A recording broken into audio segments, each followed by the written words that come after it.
Hey, Matthias. Sebastian, hello. Good to see you, Good man. to see you Good too. to see you. I was afraid I have to do the review all myself today. Not at all. I made it a priority to be back in time for the review today. Very nice. How was it? It was... You know what? I'll tell you after the intro.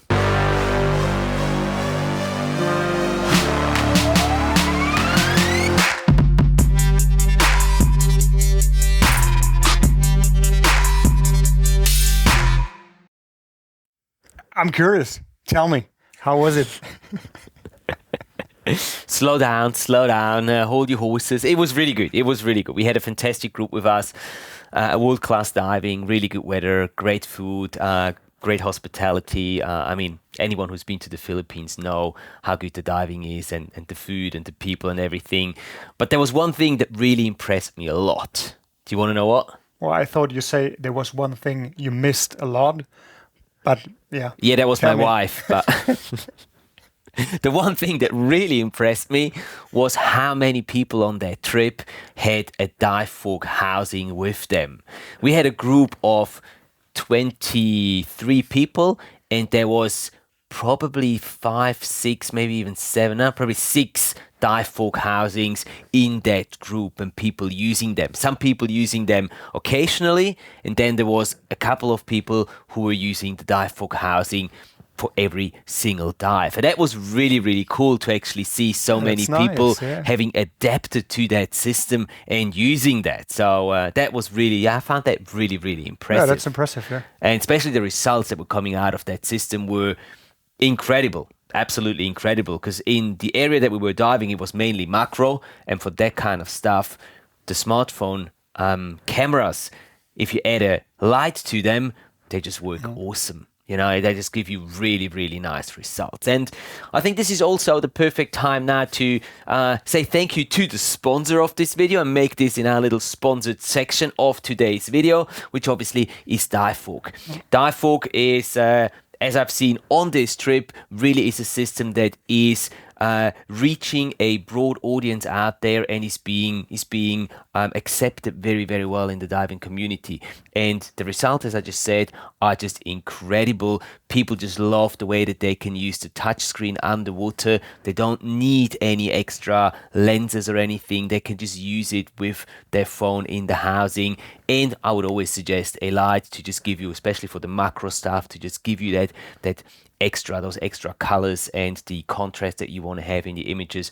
But other than that, it is a foolproof, very easy to use system. And it's been actually really, really nice seeing so many people using that on their dives and getting really, really nice results. But enough with the promotional part of this video. We are here to review another video, a video of someone from our community today.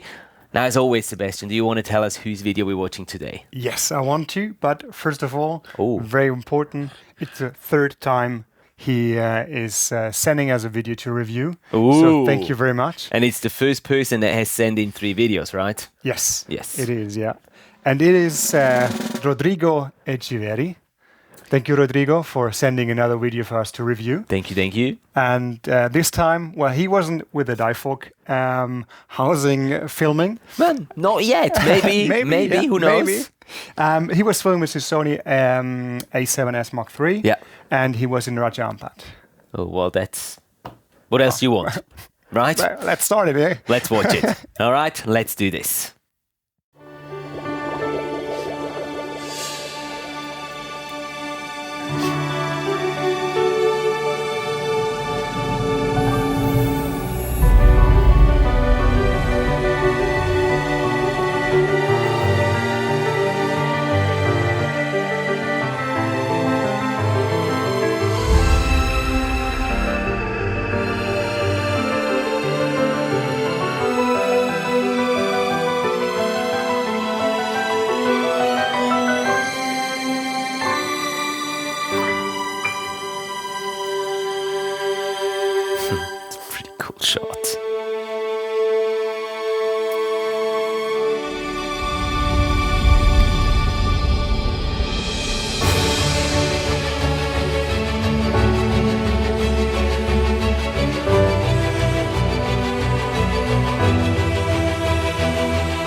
Awesome.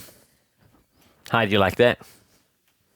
Yes. Yes. Let's go to Raja. Let's go to Raja Ampat. Well, maybe sometime soon in the future. Not today, not tomorrow, but maybe sometime soon in the future. Right. So thank you very much, Rodrigo, for sharing this nice piece of work with us.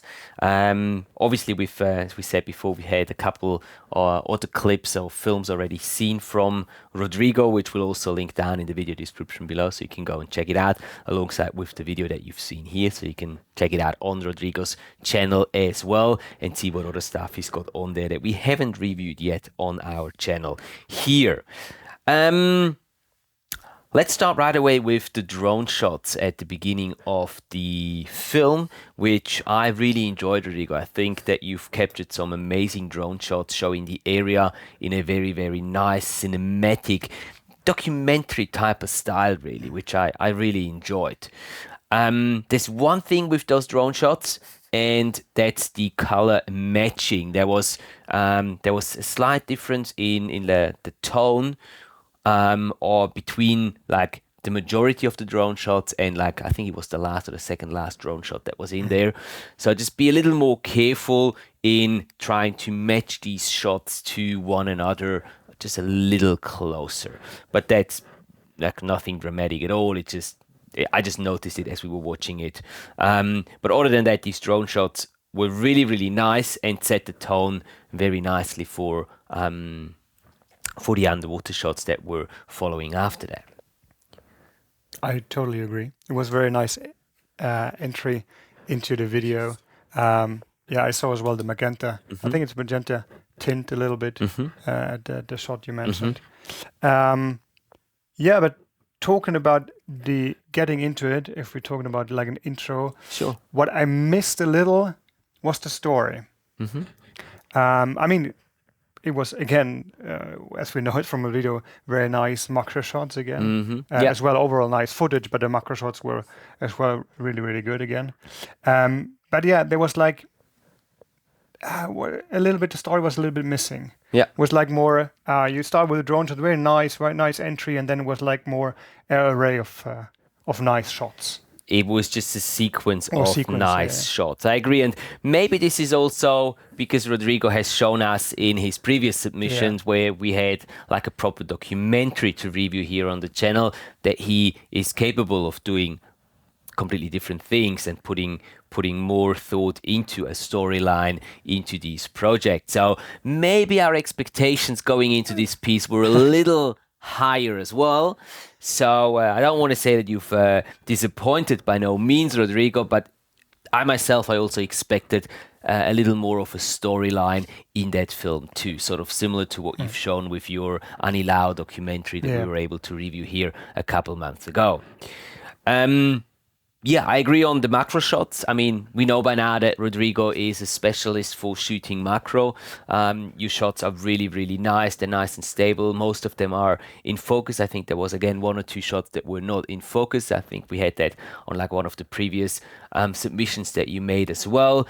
Personally, again, I would try not to include those shots in a final film and just really use the best of the best that you have. But I can definitely understand from an experience perspective and point of view that if you have that one shot of a specific animal that you want to have in there and it's the only shot that you've got and it's just not entirely in focus, you're going to try whatever you can to still keep it in the project, which is fair enough. And it's always a bit of a challenge for myself when I work on my own project and I have a clip that is not technically perfect, but I like it, I want to have it in there. It is a tough choice to make that call and exclude that clip from your final project. So that's another thing there. What else have I written down? Some of the shots, and I don't know if you've realized or if you've noticed that too, especially on the wide angle shots, and I'm not sure, but I think that Rodrigo has recorded this in HDR, in high dynamic range on his Sony camera, because some of the shots look to me like the contrast and the saturation was just, that tiny little bit too much. Yeah, I wrote it down as well because like you see it on the macro shots, I couldn't see it. I would if you see the wide angle shots, Yeah. you have to push the macro shots a little bit more for the saturation to match them. Yeah. But I had just the personal feeling was like the saturation was too much on the wide angle shots. Exactly. Yeah, that's what Yeah, exactly. Because I think it doesn't really make so much of a difference on the close-up shots because you're lighting it properly with your lights, but then on the wide-angle shots, relying on mostly natural light, I think it's just the color grading is a little more difficult on these wide-angle shots to get a balanced image out of it. And I think and that can be just a personal opinion, or definitely is a personal opinion, but I think that you've overdone it a little bit on some of the wide-angle shots, Rodrigo, and just pushed color or contrast and saturation just a little bit too much on those, for my personal taste. Yeah, but if you like the saturation and wide angle, then I think you would have to push it on the macro shots as well, just to get it even. To get it even from a saturation perspective. I agree. I agree. Yeah. What else? Have you got something else written down? Well, I have something with a light, and I'm not sure. Well, I mentioned it, or I saw it 2 times. Like the first one was with I think the jackfish. I think the intensity, because like they're so reflective, the intensity of the light was too much. I agree. I would use my lights too in that kind of scenario as well, but I would dim as much as possible to avoid any hot spots. Any others? Oh, you wanna continue that?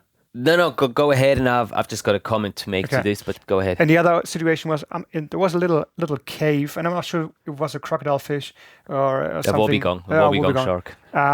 In there, and there the light position could have been a little bit better, because like there was the light was on the face on the front part, and the rest was like getting pretty much dark. And if you place your light maybe a little bit higher, maybe more to the right, just to get a little bit of light in the cave, it gives a nicer overall image. Yeah, agreed. It's not easy, but yeah, it definitely isn't easy. I wanted to make a comment to what you said before, and I forgot what you said before. I said dim your lights. Dim your lights, exactly. To avoid hotspots. Thank you very much. I'm getting old, definitely. Or I've been diving too much lately. Dimming your lights, yes. The problem is, I think, and I find from personal experience, that if you want to shoot this school of jackfish and you want to not have the reflections on them, you start dimming your lights, suddenly you get very quickly to a point where you're not getting enough light onto them to make any effect on the fish whatsoever. I agree, you don't really want to have reflections, but sometimes it's just unavoidable if you do want to get some light on these fish, because they are very reflective. So yes, it would be nicer not to have the reflections on there, but sometimes you just have to take what you get and work with that. Same goes with the shot in the cave of the wobbegong and the light positioning. And again, I agree that it would have been nicer to position the lights a little higher up, a little more to the side, to get a more even lit scene. Again, I find that specifically the wobbegongs, when they hide in these little crevices and overhangs, it is really difficult to, especially if you have a larger camera, it's really difficult to place that camera in a way so that you have space to lift up your lights and light up the scene properly. And this is where a dive buddy who's not using a camera can be very useful, by just lighting your subject off camera. So you're not having the lights on the camera itself, but you're using them, or even maybe on a wall. We're going a little overboard here, but you can also put them on a little tripod somewhere and just light your scene that way. Kelden actually has a great system where you have a remote control that you can use to manipulate different lights, Kelden lights that you have set up underwater individually. Again, we're going a little overboard here. I think even if you just have your buddy or a dive guide who you can hand over a light so they can light the scene for you a little bit while you're just handling the camera, that can be useful. And that might be something, Rodrigo, that you want to try out on your next try when it comes to filming inside caves and stuff like that. In conclusion, we have great ideas, but you did fine. Exactly, yeah. Well, we're picking on really small things here, Rodrigo, so please do not get us wrong. We really, speaking for myself, I really enjoyed watching that film. I'm convinced, I'm sure that you've done a great job here. You've got some really nice shots. It fits nicely together. And all the things that we've mentioned here are really small, tiny improvement suggestions that we have, but nothing that is like a major thing at all, right? Agree. Okay, do you have anything else you would like to pass on to Rodrigo? No. Not today? Not today. Maybe on the next one? Yeah. Maybe on the next one. Right, so I've got all my things ticked off that I've listed here watching this film. So let me sum this up for you. Rodrigo, thank you again so much for submitting your film. We really enjoyed the drone shots at the very beginning, giving a very nice way of entering into that film that you were showing us.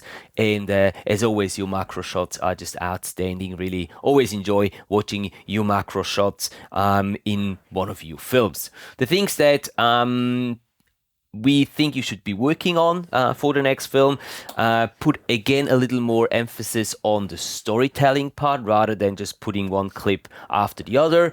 I know sometimes it's just, sometimes you need a break and it's easy to just do an easy edit, but it is obviously more attractive for the viewer if there is a story behind it. Also, do pay a little more attention in matching different clips or the colors, the saturation, the contrast, and the colors of different clips to one another so that you get a more uniform look of the entire film.